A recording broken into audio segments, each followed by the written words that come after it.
story, a wonderful story. It's happened in the past, but they were all there. They were there on the front lines. They'll all tell you a piece of the story in a game we call Monologues Only. Now, we're going to need an event for them to cover. It's going to be a once-in-a-lifetime event that might happen to you. Let's hear some.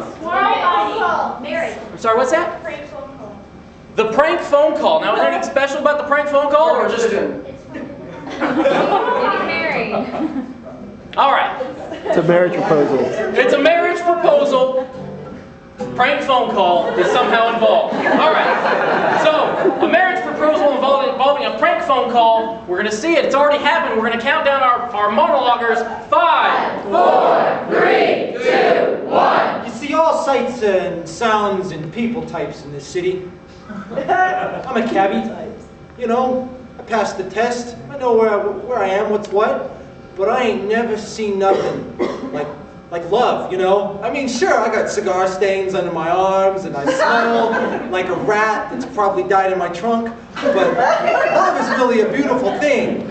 I mean, not like stretch marks beautiful, but I mean like really beautiful. It can bring people together in odd ways, like collisions at rush hour. It all happens. Mary is the most beautiful girl that I've ever seen. And I don't see well, so I'm counting myself lucky to have seen her. Because I am legally blind. But I saw her shining like an angel in the mall near Central Park, where I would take a cab to my sight reading class. Yeah, I mean, you see with an angel, except she didn't have wings. I was in the mall and I got that collar on my cell phone thing that the devil uses. My daughter made me get it. I don't know. It's stupid. Anyway, I answered it. And I didn't know if it was a joke, but my husband died in Vietnam. And I don't need this kind of stuff. It's never been the same since that day in Vietnam when I lost Buddy. Buddy was my friend. He was my buddy. I knew that one day I would have to take his place and find Mary in one true love and tell her the things that he had never managed to tell her in life. I tried to tell her the things that I was trying to tell her, that she was an angel. And she said she was old, but I mean, my mom always says I need to be more mature. And that's when I called this young guy back over to the cab. I'm like, look, the meter's running, okay? You need inspiration, okay? Some poet, some Shakespeare wannabe wrote like a whole bunch of love poetry on the back of one of my seats in crayon. Just rip it out, it's already torn. You know, the rat ate it before it died, I guess. The rat, just... And so I gave it to him, and I said, there, that's Romeo and Juliet.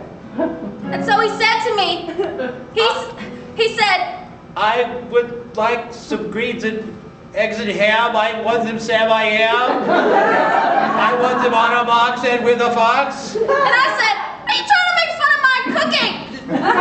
No, I'm sure your green ham is delicious, I said. And once he got to where Horton heard a who, her heart was melting. Suddenly I needed to get to the place where she was. I couldn't do it over the phone. I had to call a cab.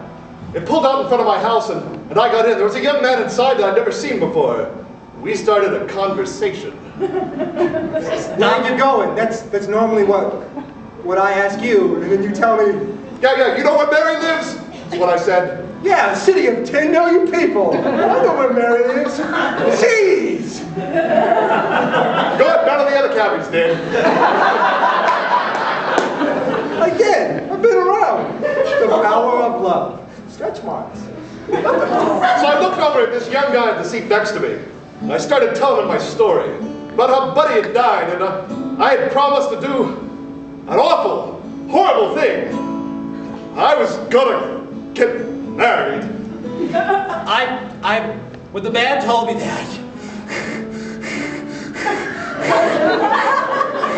I suddenly needed my inhaler very badly. Hey, if you lose your inhaler, I think some asthmatic kids left some on a field trip. They're like 3 weeks old. I try them out every now and then to make sure they're good. They're just back there. I thank the cabbie for the extra inhaler.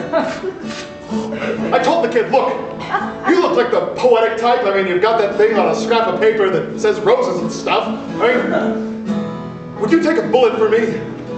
Would you be my new war buddy? No. And I indicated very strongly to the gentleman that I would not, but I would in fact like to marry Mary. And I told him, you dunces, what I'm trying to ask you, would you marry me?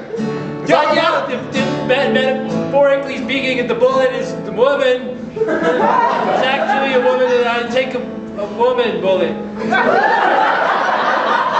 I was driving in circles just listening to this. And then that's when this girl Mary showed up. Right in the road. I was listening the entire time. He left his cell phone on, and I could hear this entire conversation. And I knew it was love. I knew it was love. I did too. Not with him, though. Once I saw her standing there in the street with her walker, my first instinct was to tell the cabbie to speed up. I saw her eyes from a distance, and I knew I'd never be the same again. When I saw that lady in the street, my first instinct as a cabbie was to speed up. But then I saw in the rearview mirror, in his eyes in the distance, reflected through the mirror, which doubled the distance, twice the love I'd ever seen before. It was smaller than the love actually appeared. I didn't see anything Because I'm legally blind. but I did feel very acutely the sound of my heart breaking into two equilateral pieces. I saw my true love looking in that rear view mirror at the guy in the back seat. And I was wanting him to speed the cab up so he could hurry over to me. It was true love. Those cigar stains in his armpits gets me every time. So I pulled up alongside her. She ripped out the fare box, threw it away, and said, You, me, my walker. left that blind guy in the cab, and Mr. War Buddy, and shattered that rearview mirror into tiny pieces of love that I hope someone in this city, of a Chinese satellite sees and love spreads all over the world. Because I love Mary, and I love this city because I'm New York!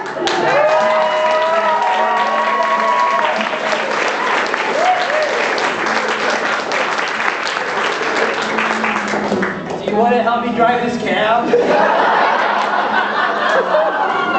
Never thought about looking anywhere a little bit closer for love.